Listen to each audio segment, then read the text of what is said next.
Traction measurement. Return.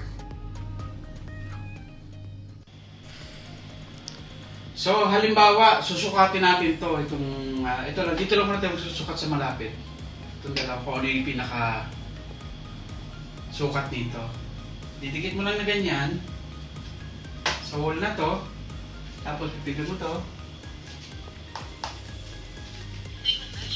Ayan, tapos makikita niyo yung pinaka yung pinaka laser niya. Tapos pipindutin mo lang ulit to.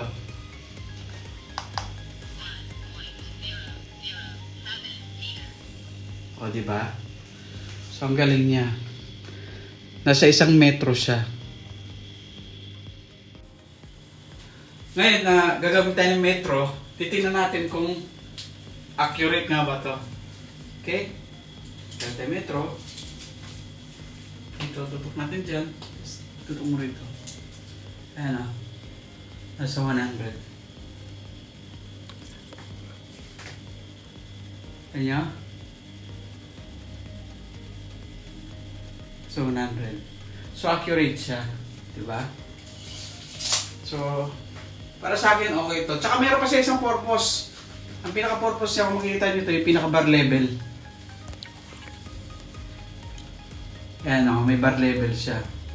Ang pinakagamit naman nito, halimbawa, pagkakabit ka ng mga estante, mga shelves, yan, maglalagay ka ng mga wall bracket ng TV, ito, magagamit mo siya.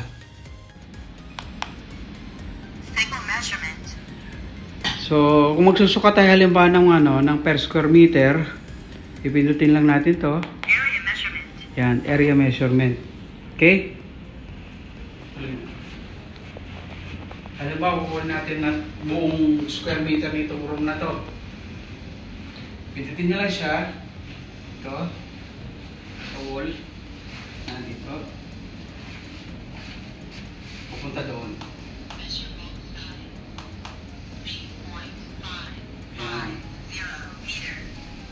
Lumabas siya 3.55. Okay, tapos kukunin naman natin dito. Okay.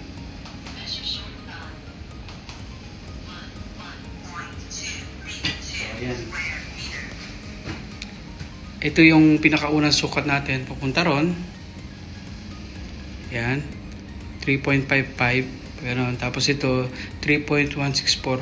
Pag ano naman siya, ito yung pinaka-total niya, 11 square meter.